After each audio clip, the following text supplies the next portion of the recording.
Good morning, traders. It's 8:03 a.m. Chicago time on Wednesday, the 30th of November, 2022.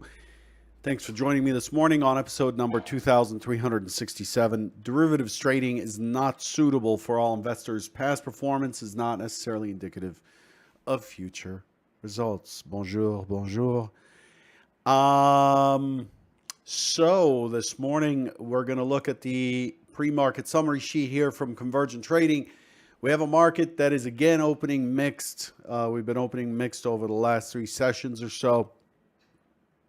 By three sessions, I don't mean Friday, I mean Wednesday or Wednesday of last week. Anyway, mixed posture this morning. Quite a bit of news and overall just completely balanced across the board. You can see that the U.S. markets are really unched on the day, with the European markets popping higher, and the European markets are popping higher because of good news there. Inflation appears to be subsiding. France reported inflation this morning at 2:45 Eastern, came in at 6.2% versus 6.3 forecast. So you can see a slowing in the increase of prices. Not deflation, that number's not negative. It's just a slowing of inflation. Then at 5 a.m. Eastern, the inflation rate year on year out of the entire Eurozone came in at 10%, was forecast, or the consensus was 10.4%. Again, this is why the Euro stocks and the DAX are stronger this morning, with the Bund lower. And then we got ADP, which missed big time. ADP's the private payroll processing company. It gives us a preview on Friday's unemployment rate and non-farm payrolls, and that came in at 127,000, was forecast at 200,000. Big miss there at 8:15 Eastern, about 45 minutes ago or so. And then we got GDP for Q on Q, second estimate for Q3. Not a super significant number, but came in relatively strong, 2.9% versus 2.7. What do we have left? We have Chicago PMI, which I want to remind you comes out at 9:42 Eastern, not 9:45. It comes out to 9:45 to the public. It goes to private investors at 9:42. We generally see the move at 9:42. Then we get the JOLTS job openings, which is a key input for the Fed currently in terms of employment. This is quite important. Expecting 10.3, the prior's 10.7. So looking for job listings or job openings to continue to fall. Remember, there have been layoffs across major players like Facebook, HP, and others. And we're also looking for pending home sales, the gas and crude stocks. Then we have Fed's Powell 1:30. This is key. We want to see if he changes any of the verbiage. And then this evening we have the Caixin manufacturing PMI out of China at 8:45 in case you're trading at that hour. That's what's on deck for today. Before the market, RBC reported, Royal Bank of Canada. And then after the close today, we're looking for Salesforce as a key player. Looking at the S&P now, the S&P has traded 199,000 contracts, well within normal range. The inventory is 82% long, 82% of the volume that went off in the overnight session occurred above the close. And the range continues to collapse in the overnight session. Range being 23.5 points and well within what we would call normal. But still, we have come in and the range was 50, 60, 70 points over the summer. Now it's just really collapsing. So that's what we have in the S&P. The point of control shifted slightly higher over yesterday's point of control. That market appears to be in balance. Let's talk about the charts. But first, let's take a look at what was expected yesterday. Let's shift this over. This is an image of yesterday's thing. Here we go. Yesterday, the expectation is that we would have a choppy open. I'm expecting it to release to the downside, break lower, take out the overnight low, consolidate for a little bit, then looking for it to just break to the downside into and below 39.60. And the target yesterday was the 39.40, 39.37 before the bounce. So I expected 39, 37, 40, and then for it to bounce right back into the 39.60. For those of you who are here, this is what you saw. Let's take a look at what actually happened by pulling up Edge Pro X here. Here's what the active chart shows. Yesterday, we open up, chop around, bomb, bomb, bomb, bomb, bomb. We took out the overnight low quite early. And then we managed to actually push a lot higher than I expected. The LIS, if you remember yesterday, the LIS was 85. I marked it on that chart. 85 was a key area to keep an eye on in terms of are we bullish or bearish. And it tried to push in that direction yesterday and came right off. It went to 30.8175. And then we got the OPEC news with the OPEC follow-up. And then we ended up pushing. Where did we push to? To 39.41 and a quarter. 39.41. Remember yesterday we're looking for 40 and 37 as the key test areas below. And then below that, we have 20 and 16. Okay. And we did make it back. We had a beautiful, beautiful confluence trade here. Just an outstanding setup here. We don't see that kind of setup very often. Down at 39.61, 60.61 for a really nice rotation back to the 39.50. And then we set up a base from 39.50. We really had a hard time again holding on to prices above the VWAP as we did in the morning. We did so in the afternoon, immediately selling off. It just has a hard time holding full session VWAP, which is this line right here. The dashed cyan line is full session VWAP. And as you can see this morning, full session VWAP was support turned resistance back here. Really, I feel that the market is really listless currently, and it is really not doing a very good job in terms of price discovery, and it's in balance.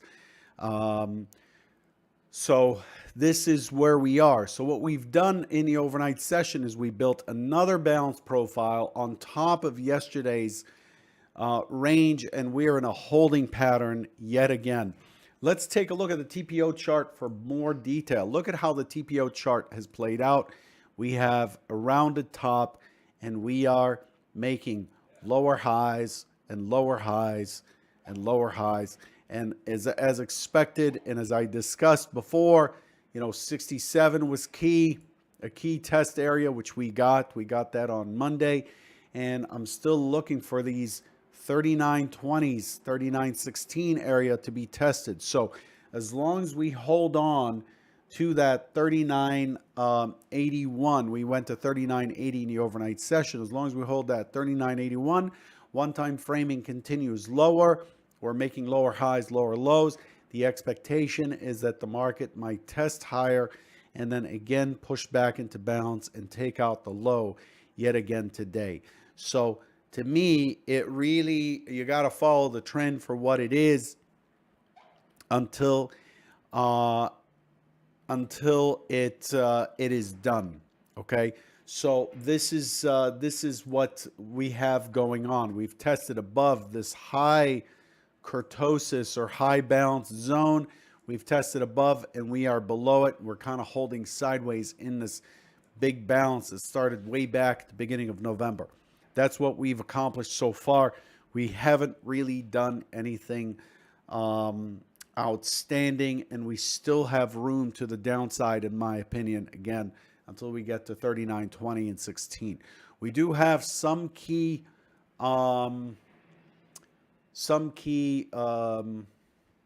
not propellants, incentives, not incentives.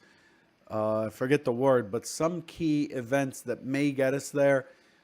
Fed Powell's comments today, and then Friday, the non-farm payrolls and ISM manufacturing may get us down into the 39.1620. If not, the game right now is 40.50, right? So 40.50 is the target up above, and then the target down below, 39.16. And if you recall last week, I said anything between 39.50 to 39.80 or 39.90 is just pure chop. This area here, this area right here is just pure chop. And that's where we are. And the market's resting. And you've noticed also that relative volume is down about 25 to 30%. There's really not much. If you look at it from a big picture perspective, there really isn't much for the OTF to do here in terms of work. So we'll continue to have this churn until it suddenly breaks. And then at that point, we will find ourselves trading a non-balanced market with better opportunity and an expansion of volatility and rotations until catalyst. You guys are super. Yes, catalyst is the word that I was looking for. Catalyst. I'm like getting old and can't remember half the stuff I talk about. So that's where we are. 40.50, 39.16. All the stuff in between is chip, chip, chip, chop. It's a meat grinder. And just make sure you're not getting ground up, that you're taking relatively smart risk. That's basically where we are and what we're doing. I mean, look at this chart here. Hang on. This is crude. I want to talk about that in a second. Look at this chart here. We managed to put in a pretty unfair low, if you recall, and pushed right back up into the 50. So what are we doing back here? We found this low unfair. Okay, here we go. We found this low unfair. So what are we doing at these prices? That's what's important. You know, we came off below the 39.50. We created a very clear unfair low. We pushed to the last high. We found that to be unfair as well, and we are sitting in the middle. So be aware of the narrative that is governing the current price structure, and what's governing the current price structure is balance. And so don't get too carried away in the process, because you're likely to get chopped. Yes, the range is relatively decent. You know, we're getting, 50, 60 point ranges and so on, but it's easy to get chopped up in here because there's really no clear direction. It's really algos beating each other up. Okay, let's take a look at the same scenario in crude. Crude, this is the OPEC news last week, where the Saudi crown prince gets immunity from prosecution for murdering that journalist, and they come out the very next day and say they're going to recommend an increase of 500,000 barrels per day to OPEC plus the next meeting. Crude tumbles. Then by the end of the day, we return to the SOC. The next day, we balance out, and then we continue higher. And as I talked about, balance on that particular day was much lower. I talked about this yesterday, 76.30. The expectation is we would find ourselves back at 76.30, and we took care of that a couple days ago. But what we did is we dropped again, we balanced out, and then we broke from balance to the upside. And what crude is doing is it's actually rallying. Crude is likely to continue pushing shorts, and it's the target for crude from yesterday that I posted at Convergent Trading was 80.71, and it's already done the job. It got as high as 81.38, and it is likely to continue to test the last extreme high at 82.38. Crude is really pushing up. Make sure you fill your fuel tank in the next day or so, because it's very likely to continue higher. So that's crude. We went over Yesterday, we went over the overnight and what we're doing in the overnight. We went over the big picture. We went over the TPO chart. Now let's take a look at what's expected for today. But before we do that, because you guys are participating so well, yesterday we got almost 160 votes for our charity program, our polling for charity on these CME event contracts. I felt that it was important for you to see the fruit of your work. This here is what has happened yesterday. So yesterday you voted that the ES would close below the prior day settlement. Prior day settlement's listed right here. The first line under the symbol. You voted below for ES, voted below for NQ, below for RTY, above for CL, and below for 6E. Every time you vote below, I buy a put. Every time you vote for above, I buy a call through the event contracts. And so what we did is we bought a $39.75 put. We paid $10.50 for it in the ES. We got the full $20. We had a gain of $9.50. And then we have 22 cents of fees. Those are EdgeClear's event contract fees. And we netted $9.28. Remember, we risked $10.50. NASDAQ, we bought an $8 contract for an 11,600 put. And it settled below. And so we got the $20. So we made $11.78 net. These are all net prices. RTY was relatively strong. We bought an 1830 put, and it actually settled higher. Crude settled higher as well. You guys voted for it to finish higher, so we bought a 78 call for $11.50, and we got $20. And then the 6E, you voted for below, so we bought a 135 put. In the event contracts, it settled for $20. So we made $9.78. So we risked $47.25, and we made $80 for a 1.69 R factor. And we netted, you guys netted, because of your vote, we made $31.87 for the charity. Now we're keeping things very, very small because we want to give this account away and we're not going to gamble it. But because of your participation, we managed to do that. In addition to that, don't forget that today we are doing a show about trading the news versus price action. Should we just ignore the news? Doing a show today with Anthony Crudelli. That the giveaway ends at 11 and the show starts at 12 p.m. Eastern. We're going to be talking about how does news really impact the trading? Should you pay attention to it? And so we'll be on with Tom Canfield, Brian Shannon, Anthony Crudelli, and I. Thanks for listening to all that.